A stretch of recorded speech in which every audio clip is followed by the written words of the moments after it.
বন্ধুরা, আম খেতে খেতে বোর হয়ে গেছো? তাহলে তৈরি করে নাও এই রেসিপিটা। শুধুমাত্র দুটো আম আর এক বাটি সুজি দিয়েই তৈরি করে নিতে পারবে এই রেসিপিটা। তো চলো দেখে নেওয়া যাক। বন্ধুরা, আমরা দুটো আম নিয়ে নিয়েছি।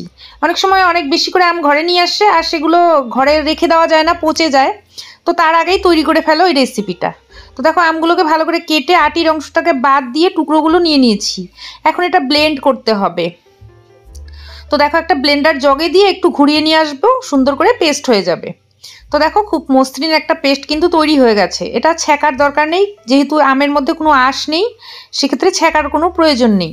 তো যে রেসিপিটা তৈরি করবে তার জন্য আমাদের দু একটা জিনিস লাগবে, ঘরে থাকা জিনিসই। তো দেখো, আমি একটা বোলের মধ্যে বের করে নিলাম আমের পাল্পটা। তো এখানে মোটামুটি এক বাটি পরিমাণের আমের পাল্প হয়েছে। তো জিনিসগুলো একটু মেপে নেবে, তাহলে জিনিসটা তৈরি হবে ভালো। আর এমন কোনো কাপ দিয়ে মেপে নিতে হবে না, একটু আইডিয়া করে দিলেই হবে। তো দেখো, আমি এক বাটি পরিমাণে সুজি এখানে দিয়ে দিলাম, আর সেম বাটি দিয়েই আমি এক বাটি চিনিও দিয়ে দিলাম, আর দিয়ে দিলাম এক বাটি ময়দা। বন্ধুরা, এগুলো জিনিস তো আমাদের ঘরেই থাকে, অবশ্যই করে এগুলো দিয়ে দিবে। এক চিমটি নুন দিয়ে দিলাম। এখন দিয়ে দেবো এক বাটি পরিমাণের টক দই। বন্ধুরা, টক দই যদি ঘরে থাকে অবশ্যই দেবে। দিয়ে এবার ভালো করে এগুলো মিশিয়ে নেবে। তো দেখো, আমি এখানে যে যে উপকরণগুলো নিয়েছি এগুলো কিন্তু প্রায় মানুষের ঘরেই সবসময় থাকেই প্রায়। যদি থাকে চটপট এই রেসিপিটা তৈরি করে নেবে, দুর্দান্ত একটি রেসিপি হবে। আর এটা সবাই খেতে পছন্দ করবে, কারণ আম তো আমরা প্রতিদিন খাই, কিন্তু একটু অন্যভাবে যদি আমরা আম থাকতে থাকতে এই রেসিপিটা বানিয়ে নেই তাহলে সবার খুব পছন্দ হবে, আর বাচ্চারা তো ভীষণই পছন্দ করবে। তো দেখো, এখানে ভালো করে নেড়ে মিশিয়ে দিয়েছি। কিছুক্ষণ আমাদের রেস্টে রাখতে হবে, কারণ আমরা সুজি দিয়েছি, সুজি দিলে একটু রেস্টে রাখতে হবে। এখন আমরা দু একটা কাজ করে নেব। তো দেখো, এরকম ধরনের যদি তোমাদের টিন থাকে তাহলে নেবে, আর যদি না থাকে তাও কোনো অসুবিধা নেই, আমি এই কড়াইটার মধ্যেই তৈরি করব। তো দেখো, আমি একটা সিম্পল কড়াই নিয়ে নিয়েছি, আর এই কড়াইয়ের মধ্যে 1 চামচ পরিমাণের রিফাইন্ড অয়েল আমি দিয়ে দিলাম। তোমরা চাইলে সেই টিনের মধ্যেও বানাতে পারো, কেক টিনের মধ্যে। তো দেখো, আমার কোনো কেক টিনের প্রয়োজন নেই, আমি এই কড়াইয়ের মধ্যেই রেসিপিটা তৈরি করব। তো দেখো, আমি একটা ব্রাশ দিয়ে অয়েল ব্রাশ করে দিচ্ছি যাতে এর মধ্যে লেগে না যায়। তো দেখো, অয়েলটা সুন্দরভাবে ব্রাশ করে দিলাম। তোমরা চাইলে হাত দিয়েও এটাকে স্প্রেড করে দিতে পারো। তো দেখো, পুরো ওপর পর্যন্ত আমি এই 1 চামচ তেলকেই সুন্দর করে স্প্রেড করে দিলাম। এই কাজগুলো অবশ্যই করে নেব, যতক্ষণ সুজিটা আমাদের ভালো করে মিশে না যায় ততক্ষণ এই কাজগুলো সেরে নিচ্ছি। তো দেখো, একটা তাওয়া নেব। বন্ধুরা, অবশ্যই করে একটা নতুন তাওয়া নেবে না, পুরনো তাওয়া নেবে। আমি একটা পুরনো তাওয়া, যেটা আমি ইউজ করি না সবসময়, ঘরে তোলা রয়েছে, নষ্ট হয়ে গেছে, সেই তাওয়াটা নিচ্ছি। ভালো তাওয়া নেব না, কেননা ভালো তাওয়ার আমাদের প্রয়োজন নেই। সেই তাওয়াটা আমরা চুলায় বসিয়ে দিলাম। আর এদিকে দেখো, আমার যে মিক্সচারটা, তার মধ্যে আরও দু একটা জিনিস দেব। তো দেব হচ্ছে ইনো পাউডার। আমি 1/2 চামচ পরিমাণের ইনো পাউডার দিয়ে দিলাম। তোমরা এখানে বেকিং পাউডারও দিতে পারো যদি ইনো পাউডার না থাকে। আর দিয়ে দেবো 1 টেবিল চামচ বা 2 চা চামচ, আমি এখানে 2 টেবিল চামচ মতো দিয়ে দিলাম রিফাইন্ড অয়েল। বন্ধুরা, অয়েলটা অবশ্যই দেবে। তো তারপর দিয়ে ভালো করে মিশিয়ে নেবে। তো এই দুটো জিনিস আমি পরে দিলাম, আগে দেইনি। তো দেখো, ভালো করে মিশিয়ে মিক্স করে নেবে, সুন্দর একটু ফেটিয়ে নেবে, এতে করে ভালো ফ্লপি হবে জিনিসটা।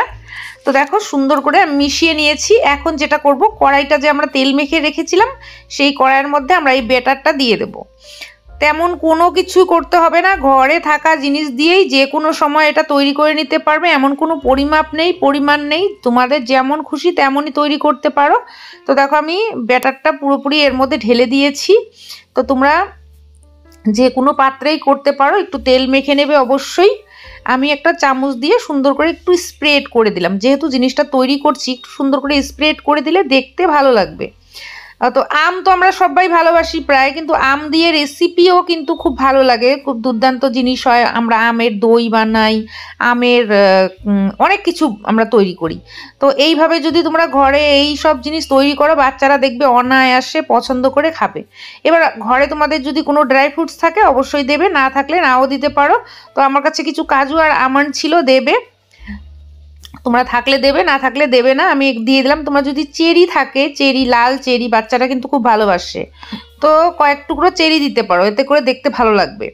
তো আমার কাছে এই মুহূর্তে চেরি নেই, আমার কাছে আমন্ড আর কাজুটা ছিল, সেটাই আমি দিয়ে দিলাম। যেটা থাকবে তোমাদের ঘরে সেটাই দেবে। এখন এটা কি করবে দেখো, আমি এই যে তাওয়াটা চুলায় বসিয়ে রেখেছিলাম মিডিয়াম ফ্লেমে মোটামুটি 5 মিনিট, সেই তাওয়াটা গরম হয়ে গেছে। এই গরম তাওয়ার উপরে আমি এটা দিয়ে দিলাম, দিয়ে এবার আমি ঢাকনা দিয়ে রেখে দিব মিডিয়াম ফ্লেমে। তো দেখো আমি 20 মিনিট পর ঢাকনাটা খুলে নিলাম। 20 মিনিট অবশ্যই করে বন্ধুরা, 20 মিনিট। আর চুলাটা এখন আমি বন্ধ করে দিয়েছি, বন্ধ করে দিয়ে চুলার উপরে রেখে এই গরম তাওয়াটা এর উপরে দিয়ে দিলাম, দিয়ে আমি স্ট্যান্ডিং টাইমে রেখে দেবো আরও 10 মিনিট। তো 10 মিনিট পর ফিরে আসলাম। 10 মিনিট পর আমি দেখো এটাকে ঢেলে নিলাম। দেখো কি তৈরি হলো দেখতেই পাচ্ছ, এই দেখো। তো দেখো আমি উল্টে দিলাম। এখন আমরা এটাকে কেটে নেব।